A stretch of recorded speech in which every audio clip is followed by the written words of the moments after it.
So let me say this. One of the fallacies is that for a country to grow, government needs to be big.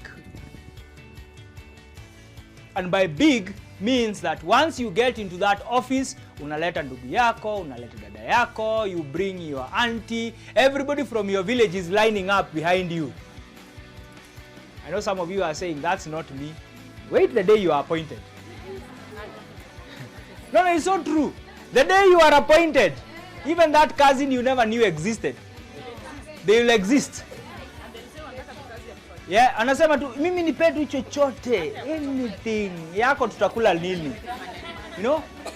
So, but you see, by doing so, what we have done, and you go to a lot of county governments right now, one of the problems that governor after governor are going to be inheriting, I am seeing people nodding, is workers you don't know where to take.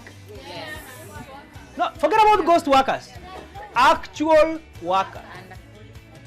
An audit was done in 2000, I forget the year now, 2009 or is it 2010, in the national government. It was found that there were 3 drivers for every vehicle. Why are you shocked? 3 drivers for every vehicle.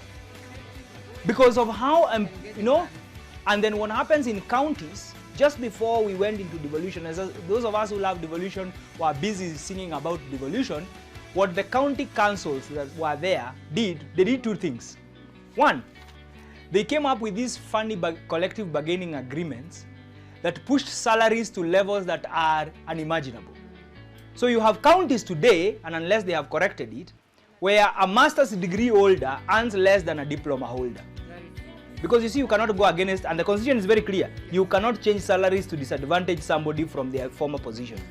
Number 2, people are employed en masse. Yeah. Now, when the new government came, they also had promised people jobs. That's the point I wanted to say. Guys, we need to think that, know that government is not the only player in an economy, and government must not try. And that's why our government budget has continued to grow and grow and grow to a point where now it is not sustainable. Our current economic policy, if somebody was to state it, is not quite clear what kind of a policy where it falls. The reason why I say that is that on one hand you have Vision 2030, which is supposed to go up until 2030. We are in 2022. Now along the way, the Jubilee government came up with a Big 4 agenda. So Vision 2030 is implemented through the medium-term plans. Medium-term plan 1, medium-term plan 2, 3, we are now working on medium-term plan 4. 08, 13, yes. We are working now on 4 for 2022 to 2027. Then along the way, the Jubilee government came with a Big 4 agenda. The Big 4 agenda picked 4 items, as I said, UHC, housing, manufacturing, and food security. But remember, there is still Vision 2030. Then COVID came, and we developed what is called the economic recovery strategy, post-COVID economic recovery strategy. Now, what we have been seeing, at least from the budget side, because that's the side I work, is that you have allocations and you have change in allocations that are not necessarily building on each other. But there is something I want to introduce that is also interesting, is that Kenya's economic policy is no longer just a national matter. We have a devolved system of government. Now, when you read Article 188, 187, 188, and 189, and then you read Schedule 4 of the Constitution, we have division of functions between the national government and the county government. Critical to note is that a key driver of our economy is a devolved function, and that's agriculture. Now, agriculture, crop production, animal husbandry, fisheries, and a key part of that is a county function. Now, what has been happening, which I think is something even you guys need to think about on how, is that there is still not much coordination between the national government and the county governments. That's why, for instance, UHC has been very difficult to implement, because health delivery at level 2, level 3, level 4, and some aspects of level 5 is a county function. But UHC is a national government agenda. You get where the imbalance? So that when you go to some counties, you are not quite sure what is the government overall policy, and government here I mean the government of Kenya that includes both national government and county government, concerning this matter. And that is why you find that key drivers that have been playing a very critical role in our economy: crop production, fisheries, tea and coffee farming. But the fact is that there is still not much coordination. However, I think it is right to say a lot of what we now call in Kenya right now economic policy is driven by the financial services, and that's what I want to discuss. There are three aspects or three categorizations whenever we think about an economic policy. In Kenya, we categorize them as primary, secondary, and tertiary. I don't like the words, but this is how they appear on the reporting. So primary, we are saying at the point of producing raw materials, what do we have? And that's where we have agriculture, we have livestock, we have a bit of fisheries, we have forestry, and we have mining. So this is where you produce the raw product. Sugarcane is raw. You know, tea leaves is raw. Coffee, you know, the beans, raw beans, before you have done anything else. Then you come to what we call secondary, where you do value addition. And that's where you have things like manufacturing. You have things about storage and transportation, where you have things about basically how you know how you create that value addition chain in that particular space. And then what they call tertiary drivers are things like transportation, logistics. So you have produced your coffee, you have roasted it, you have packaged it, but then you need to move it. And by moving it, you then engage another sector of the economy: transport and logistics, supply chain, and the like, financial services, ICT. A lot of it comes into play. Of course, the ICT now is becoming a key driver of all the stages and financial services. But the critical part to observe is that financial services and insurance is now, whereas we call it tertiary, is actually now one of the leading drivers in our economy, for good reasons and bad reasons. Back to consumption. Part of the reason why financial services is a key part of our driver is because of the state of our economy. I'm sure you read the report that Kenyans are fulizaing how much per day? 1.2 billion. Now that does not include the government fulizaing.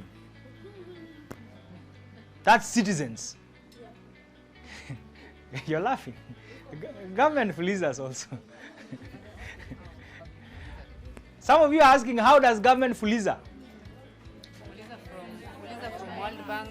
And World Bank is far. Fuliza from China and pay. Anybody who works in government knows that in the last 2-3 years, we have regularly had delays in payments of salaries. Yes. Now the reason is very simple, is that we actually do not have money in the bank. So what happens is that at the end of the month, so every month we, and I say this, we as a country, we issue treasury bills. You can go right now to Central Bank of Kenya. Some of you already are participating in that market, and you buy. They are short term, they are 90 days. But then the second thing is that government and government agencies hold about 10,000 bank accounts in commercial banks in Kenya. So what happens at the end of the month, because they are allowed within a threshold of about 5% of the national budget to get an overdraft. So they get an overdraft and pay salaries. Now what they do sometimes is that they pay salaries net. They don't remit KRA, they don't remit NHIF, they don't remit an SSF, and all those things. So there's been that situation. I think it's important for us to say it as it is. But the main reason why that has been the situation is because our debt repayment is so high, currently standing at about 72 shillings for every 100 shillings. The budget is the main driver in an economic system, and the national budget plays a very critical role. The economic policy tells you this is the direction, this is where we are going to spend our money. It is the budget that comes and says, so you can say, for instance, I as the president, I am going to make sure that we improve our manufacturing sector. But you can say that until cows come home.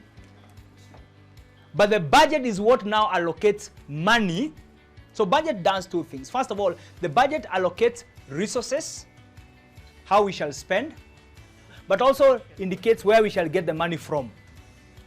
So you can say, I expect we are going to spend 30 billion in agriculture, but as a result of that spending of 30 billion in agriculture, we are going to get a return of 35 billion.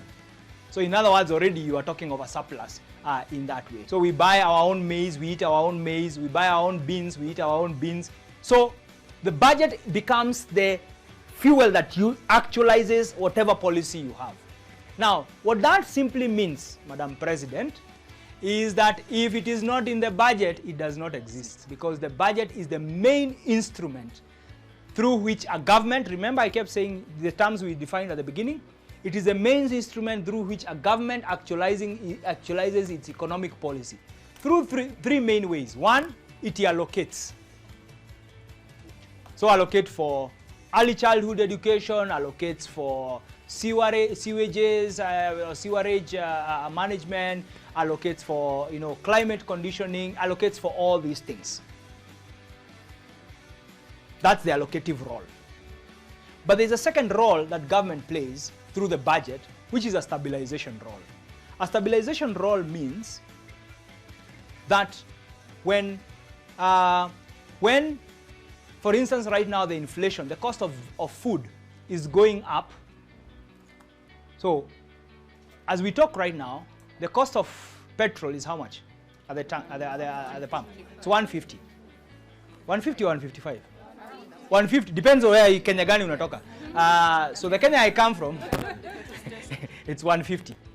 But the truth is that the cost of petrol is not 150. It's 180. Yes, it's 180. But the government gives a subsidy of 30 shillings. I think 29, I think it's 34 thereabout. It was 29. Now, what would happen if you transferred this full cost as is and sold fuel at 180? What that would mean is that the cost of production of basic goods will go up, the purchasing power goes down, because then people lose jobs. Get? So that's what happens. So through the budget, the government is able to stabilize the economy by making sure that, first of all, one, it manages a very critical aspect of an economy, interest rates, how much people are able to access money. It also does it by managing taxes, because if it increases taxes, price of goods again shoots up through subsidies in different sectors. So what happened with fertilizer when the subsidy was removed? A bag of fertilizer shot from 1,800 shillings to 7,500 bob. So the budget plays that function because it is a spending, it is how, but then the last one is the distributive function. Now the distributive function is to say that you will never have a situation in any economy where every part of the economy produces at the same level. Yet a child in Turkana deserves the same kind of education a child in Nairobi gets. So you have to use the budget to redistribute, to distribute, and this is where we bring in the factor of equitable distribution in the case of Kenya, where you are saying, we know very well that there are few people who live in a square kilometer in Marsabit or in Turkana, both of which are over 70,000 square kilometers, and therefore the cost of ensuring they have access to water will be much higher than the cost in Nairobi because of the distances that have to be covered. So you cannot allocate at the same, and that's why part of what we have within the devolution system is a division of revenue and county allocation of revenue that uses a formula. So Busia County may have a population that is far much less than Nairobi County, but the disease burden in Busia County, especially of malaria, is far much higher, and therefore you need to allocate more to healthcare in Busia than perhaps you will need to allocate in Nairobi. And Nairobi also has another advantage, that accessibility is far much better and the like. So the budget plays those three functions. Now, we can go into a lot about the theories behind this, but today is not the day. But the point is to say that every time you hear the budget, that's why people listen. Oh, they want to know, so how much has he allocated into what? Now, by also allocating how revenue will be collected, what the budget does is that it incentivizes certain things and disincentivizes other things. So, like the sin tax, is supposed, who knows the sin tax? Sin tax is what is charged on beer, on cigarettes, and now on liquid nicotine. You know, you want to, for instance, reduce gambling, you want to reduce, overconsumption of alcohol and all those things. So you impose very heavy taxes. Then you come on this other side and say, people need access to computers. So let's zero rate the importation of parts for fixing computers. Or let's zero rate the parts of making motorcycles, as happened with this current budget. Why does the government do all this? And why is the budget very critical? It's because it is what enables the government to collect revenue. By law, a government cannot collect revenue unless it can demonstrate where that revenue will be spent. That's by law, and that is a law that was passed a long time ago. In the days of the monarchies, in those olden days, government will just collect without any commitment of what they will produce. In Kenya, the government is first of all supposed to table its agenda and also be able to show where they will spend the money, even as they table what they want to collect. And that is why the two of them have to go to parliament at the same time. They need to show, we want to collect 2-point-something trillion. This is how we plan to spend. But then they also need to show expenditure. And expenditure is what determines which goods, which services, and which works will be consumed within an economy. Now I want to discuss about the debt question. Now often, your expenditures and your revenues don't match. Now at home or in your own life, those of you who are members of the SACCO, you want to build a house, you don't have money, you go take a loan. Then you say, when I take this loan, I go invest in this car, I put it for Uber, or I start this business, and then this business will bring me some money, and then I will pay for the loan as I also survive, and enjoy it. But then, in a government sense, we call that deficit. So the difference between budget amount and revenue amount. So in the current budget that we are going, the budget that whichever government will take over in August will find will be a 3.3 trillion budget. Now that's not the full budget. Because of the borrowing that we do, what government does is that it negotiates a certain amount of local borrowing and carries it over from the coming financial year to the year ahead. We call it debt redemption. So that whereas the budget as read, it says 3.3 trillion, the actual budget is something close to 4 trillion. So 3.3 trillion is what we plan to spend. But the amount we can raise in revenue is 2.4 trillion. That figure has been growing. Every year we have not been able to meet about a third or so of our budget for the last about 5-6 years. Now this has nothing to do with a critique on the Jubilee government. It's just the facts on the ground. Parliament and the Jubilee government has actually pushed us into a lot of deficit financing. If you followed the discussion in this current budget, Parliament at one point had refused to approve the budget. Why did they refuse to approve the budget? Because 2 years ago, we decided the amount of money we can borrow, we don't want it to be a percentage. So let me use a simple amount, 100 shillings. So you say, all I am worth, if you were to sell me and all I own, I am worth 100 shillings. So that is technically GDP. What we call, it's just a big name, gross domestic product. Is the total worth, and it's an approximation by the way, of all the economic activity that we are doing, all the children we are educating, all the roads we are building, all the hospitals, all the manufacturing plants, all the money we have lent, all the investment we have put in. If we were to liquidate Kenya, that gross domestic product is what we called GDP. So initially, the amount of money we could borrow in total, it was 55%. Parliament in its wisdom, or lack of it, decided, we agree with Treasury, and they changed it from a percentage to an absolute number. So they moved it from 55% to 9 trillion. Stay with me. Now, as of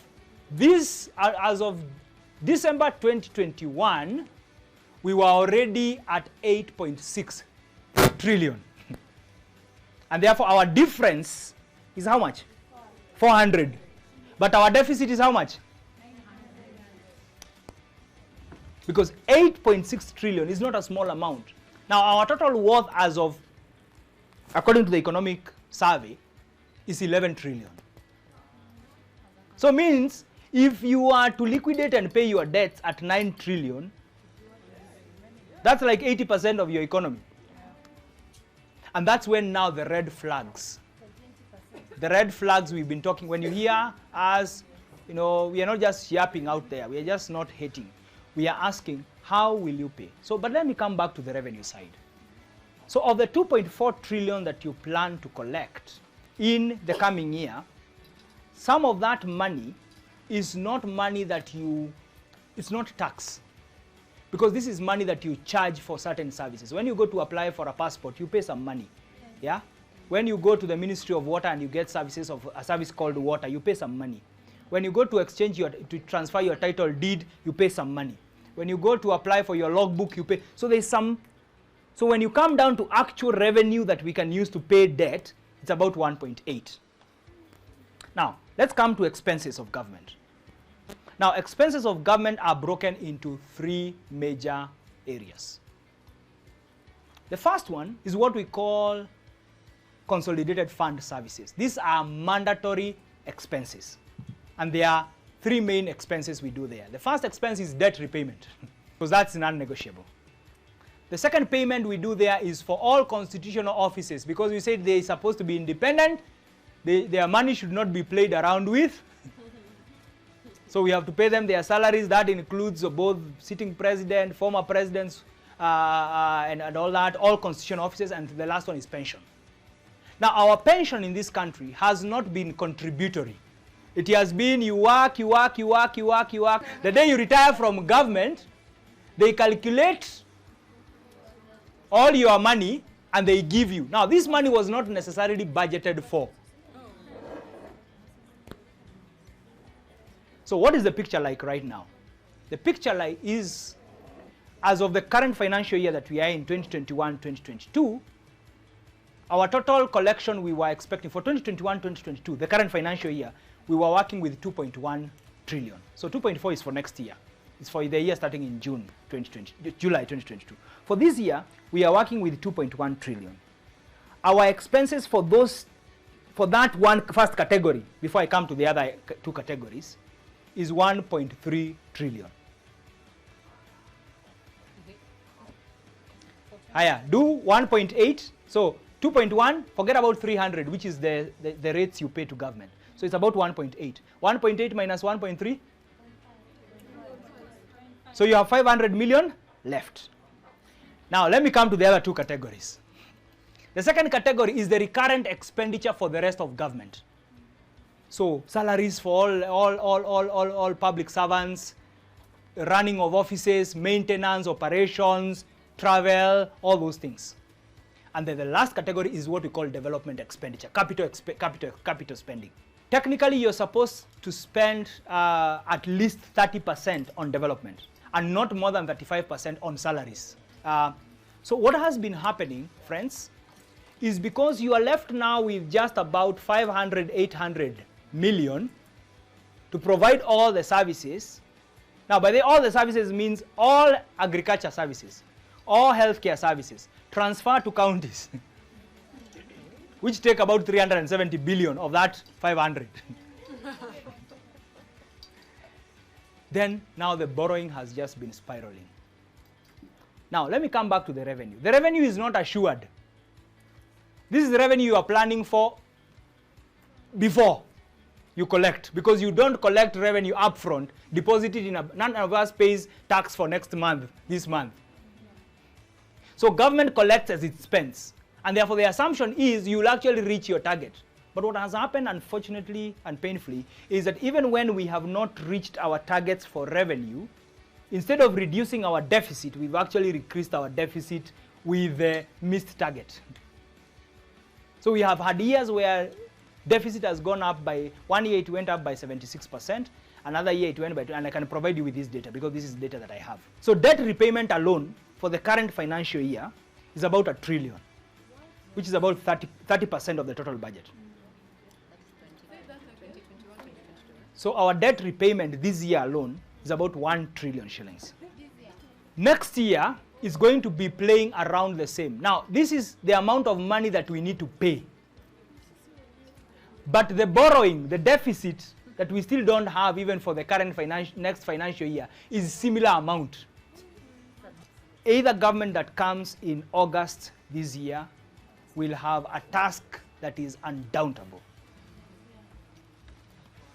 Now, this is the reason why they will have that task.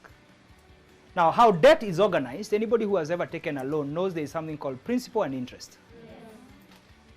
Now, any lender first makes sure that they charge their interest upfront. Why do they keep their principal? Anybody knows why principal is delayed? Because interest depends on principal. Any clever borrower knows what to do. You go to your circle and reduce your principal. Because when you reduce your principal, you reduce your interest. Now, what we have been paying for the better part of the last 3 years has been interest.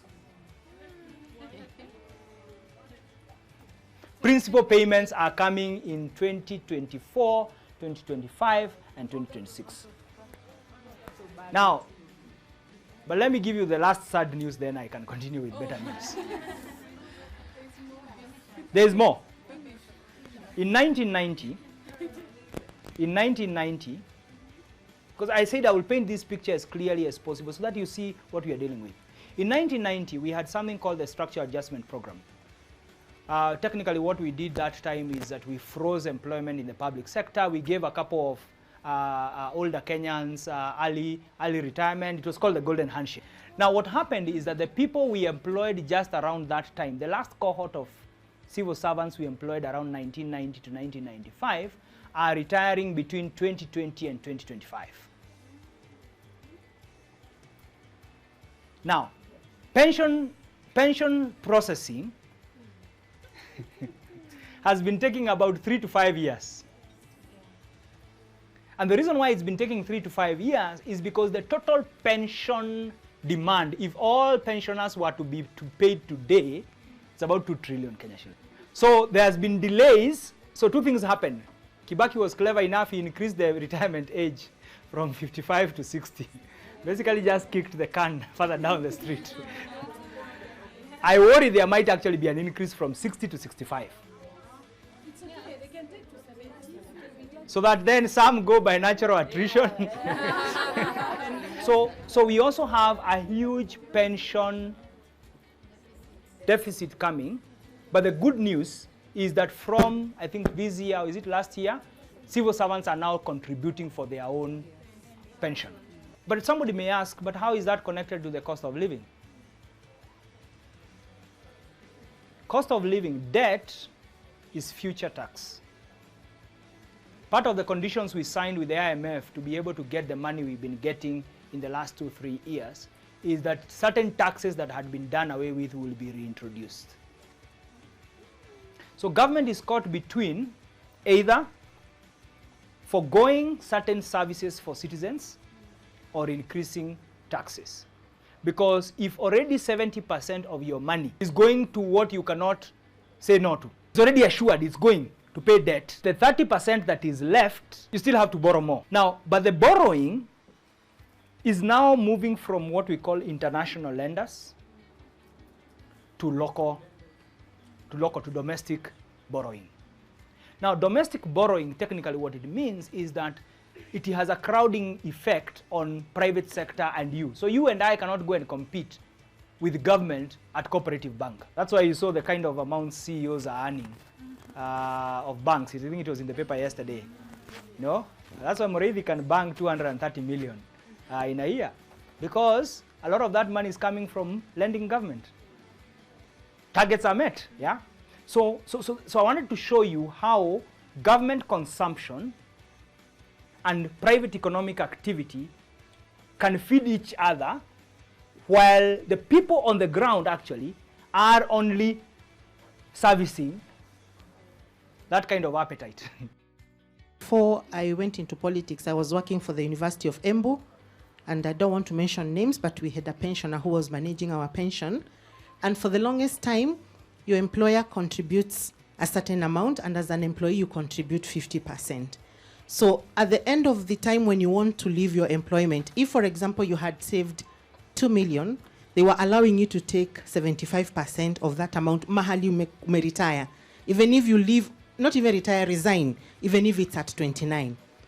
So me, I had done my calculation where I'll get my campaign money. Unfortunately, last month they said, when you want to resign or leave employment, you get only 50%. So I want to confirm, yes, it is true. There's a way they're also working on us pensioners. Our pension management was private, but they cut our ceiling to 50%. We have put problems on top of problems on top of problems. And as new governments are trying to get in, they're just looking at it superficially. Nobody is getting at the bottom of it. So you've asked how we can solve such problems. And I think there's a reason why we went for free primary education and free secondary education. Because now we have 100%, almost 100% transition. So if this information, we, like the elites, the 52 of us are getting this information now, and we are realizing where our country is. How will the ordinary mwananchi who is out there in the village get this information and know where we really are? So if the education is free, we can start a culture from the bottom so that our kids learn knowing that they owe this country because of how we recklessly spent and borrowed and used the money in corrupt ways. I don't want to blow my own trumpet. I want to state some few things that we are going through in Kwale, and some of the things that I wish we had understood, because we are treading on very thin ice in the counties in this way. This is a problem that needs to be solved from the bottom. And I'm not talking about the bottom-up approach. I'm talking about the bottom leaders understanding what is at stake when they are making decisions. Today we are sitting and discussing issues to do with the importance of budgeting and how it also affects how we reflect on policies. And we start from policy development at county level. Counties have freedoms to decide what they prioritize depending on what the county is suffering from most. We've done good public participation at Kwale County. We've really succeeded, and I think amongst some of the counties that are not in that list of defaulters and people who did not meet ceilings, we do not appear in any of the list. We've stayed within the margins for personal emoluments, and we've also stayed within the margins for development ceilings. But the problem is this now. When we were talking about economic development and economic growth, we have very high numbers. We have 400 plus ECDs. We have 200 plus dispensaries, which we've done within the 10 years. But there are still issues to do with service delivery. We still have very dire issues to do with water, which needs major investment. Now, because of that budget and how we are trying to move around between the line between what makes political impact and what actually is impactful to the community, we do not understand that the trade-off is there is no economic development. Looking at our investment capacity from the wrong lens, because the president announces that our GDP is 12 point something, but what is our real GDP? Our real GDP is 7 point something. That's correct. Yeah. And then also another thing is, so for that reason, we are investing according to the muscle that we think we are worth 12 what figure? Trillion, but we are actually not. And then the other thing that I wanted to say is that if I were the president, I feel like it's really simple. You just focus on production more than consumption. I would like to share some 3 things that I think would be very important. One is on the CSO networks. I think it's a high time the CSO networks hold the government accountable, because through these partnerships we can actually tell the government what they're doing wrong and the way forward. The other thing is to ensure that we don't have corrupt leaders vying for positions. If somebody has a scandal, it's a high time we don't have them vie for any position. From the conversation we've just had, it shows like our problems are our own self-creation, because with the expertise on the ground that we know all these processes and nobody advised the president rightly, even in the event of creating 47 counties, was it worth it? Number two, at the moment as a country, we are seeing a change in curriculum. The CBC is coming in. It's a costly thing. And yet we are like at a crisis. How are we going to make it a success? I think it is worth revisiting some of our priorities so that we manage our budget and our debt repayment. 47 counties we can debate. I was one of those who advised strongly on not having 47 counties. Recently, during the 1st May, that is during the Labor Day celebration, there was increase in the labor minimum wage. But in the case of my country, the cost of living in Turkana County is a bit high. So this 15,000 cannot sustain you for a whole month. So then there is a low employment because most of the local community are not literate. So there is one thing I wanted to touch on before, a while ago, just before you introduced this new thing. Because as we see in the County Assembly of Turkana County, where we've seen that our MCAs and those in the executive, those at the executive, are only doing projects that only benefit a few niche of people in the society. Because recently in Turkana County, I'm from Katilu, where we have irrigation, where there was cotton farming and okra farming in the past.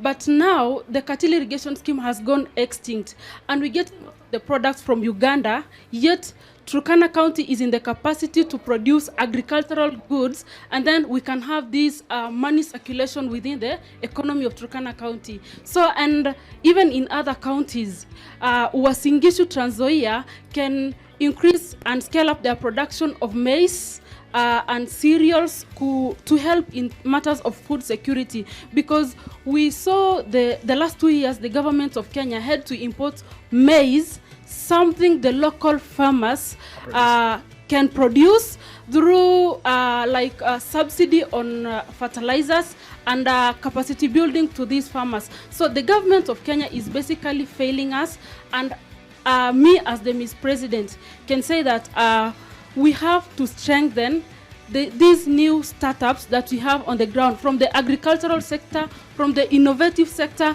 and from all the industries that we have, fashion, value addition on meat and many products. My key aspect is on the controls that needs to be put in place on the expenditure. We seem to be focusing on the drivers, where the funding. But if you look at the government and the efficiency, that is not managed. Because even the institutions within the government, what I see is they look forward to ensure that they can account for what the budget has allocated them. But what about if you put measures on how efficient you derive that you needed to produce? Thank you so much. You'll be the last one for now, and then I'll give the others. That is it. To a few things that I've written down. Please keep them two. Okay, two. No problem. No problem. We have looked on the country in itself, and I feel as president, I will look also at the regional block that we have and the different types of partnership that maybe we can build on in terms of even of the coming of the African Free Trade Area. How can we invest as a country to realize or create more opportunities for our people? And then also, we already have natural resources within our country. How can we invest in natural resources? We have the blue economy in Mombasa, Kwale, Kilifi, and that route. Why is it that we still not see progress? We don't see progress in such sector, which has a lot of opportunities for our young people, and nothing is being done. It is, but it's not that progressive as maybe supposed to be. And then last but not least, someone talked about TVETs, and I remember in my own county we have so many TVETs, but very few young people go to those TVET institutions because of one reason or the other. How can we make sure that also our young people understand the importance of these TVET institutions? Because again, if you look at about when you spoke of development, you can have so many institutions, but if you don't have people going to that institution, then that was waste of resources. What is your approach to development? Every society, Madam President, now I'm addressing each of you individually, has to think about what will be your approach to development. Why the question of what will be your approach to development? Development in any country is about trade-offs. Because at every point, you will have more needs than the resources you have. At any point, you will have more. So you need to ask yourself, what will be my approach? And the first one is, am I going to invest in human capital or in physical capital? It sounds very easy, but it's not a very straightforward answer. Now, what do we mean by human capital? Human capital means you invest in skills development. You invest in education, you invest in TVET, you invest in all these things. Physical infrastructure is to say, no, somebody else would argue, and the economists are very good in this, saying, no. Human capital is good, but its returns are neither here nor there. You can educate people, then as soon as they are educated, they flight, they go abroad. There is a school of economists and development practitioners that believe, do the minimum possible on human capital, but invest in physical capital, because physical capital industries cannot take off. Roads cannot run away. Railway lines, good airports, if anything, they will attract more people to come and work in your economy. If you're coming from the fact that all we need is to build a good economy that produces, you can argue that we are going to invest in physical capital, and then the production that comes, whether it is mechanized or not, we distribute the funds to our people. Some governments are doing that. Qatari government is doing a lot of that. They push people to be educated, but they're not too bothered about whether you're educated or not. You will get an income, because they have a lot of money from fuel, from oil. So somebody can argue in that way. But the point is, it's a trade-off. The question is, if you are the president of Kenya, would you focus more on physical capital, which is where we have focused a lot, or would you focus more on human capital?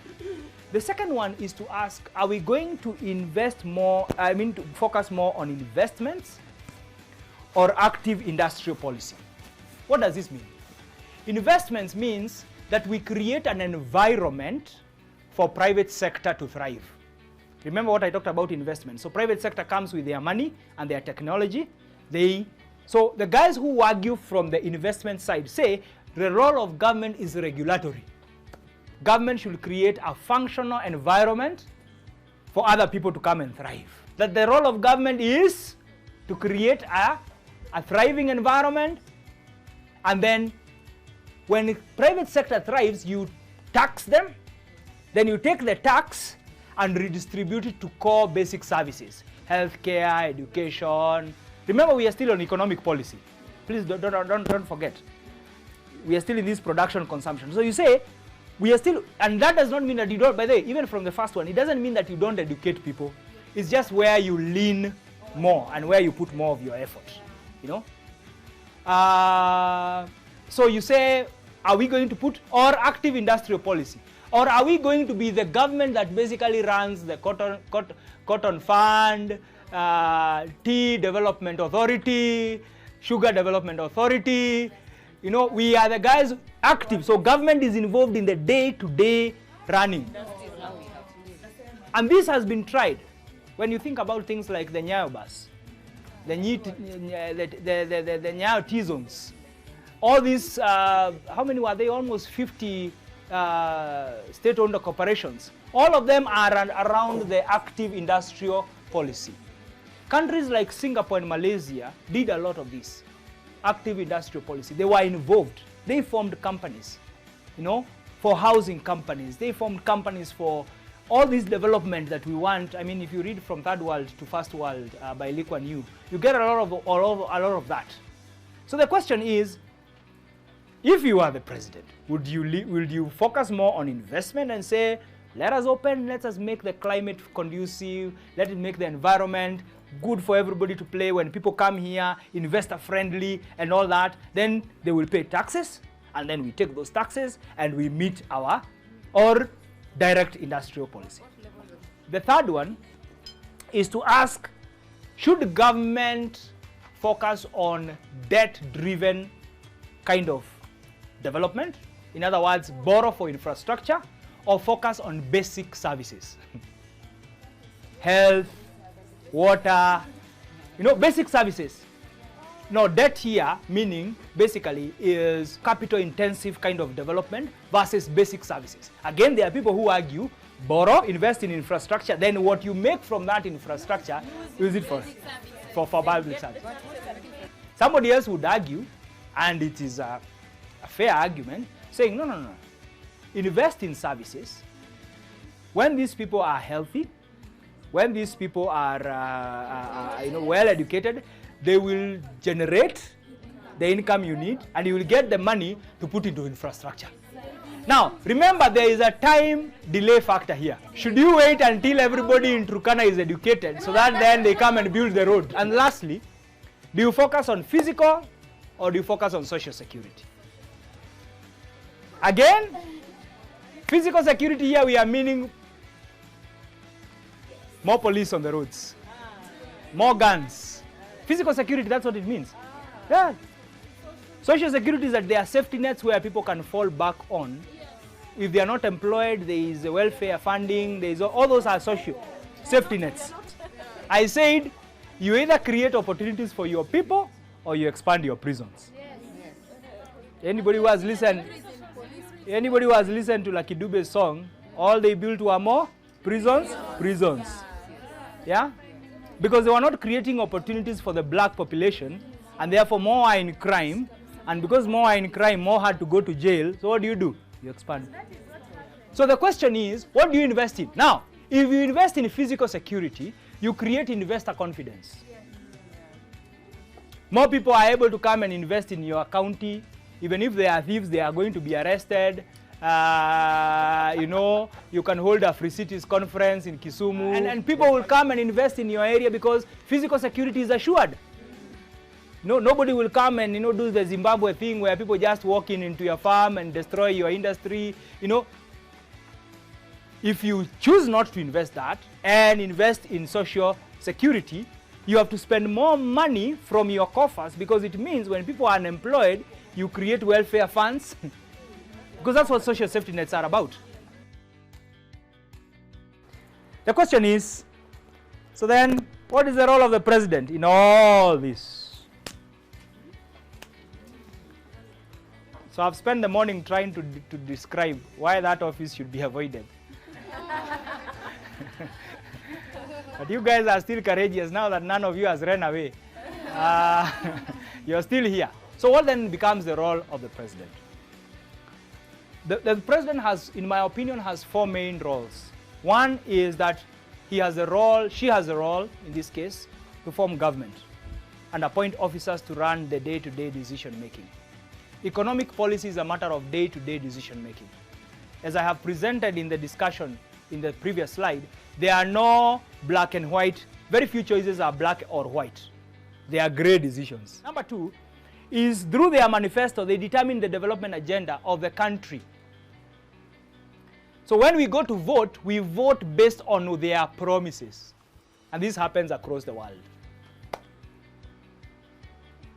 So the manifesto becomes a very critical, written. I know now in Kenya, most of us are not convinced that manifestos mean anything, but the manifesto becomes a very critical space to express your convictions and what you believe is the right way for the country. Remember, as I've said, it's a trade-off. And if people buy your vision, wanakupea kura zao. Number three is to ensure that there is public engagement in economic decisions. That's why the president has to provide a State of the Nation address every year. And even governors have to present a State of the County address every year. The reason, and a key part of that, if you read through the County Government Act and the Constitution, is to present how the public engagement has happened, especially for the county ones. The national one is not too clear about the public participation part of, but public engagement needs to happen because that's the person we have given the responsibility. And finally, is to account for the actions of the government in utilization of public resources. So the buck stops with the president. That's why, I mean, President Uhuru Kenyatta, haters, lovers, the buck stops with him. Yeah? The questions, sometimes he gets very angry, but the truth is the buck stops with him. And the buck will stop with you. You guys are trying to run away. It must stop with you. You know? And that's critical.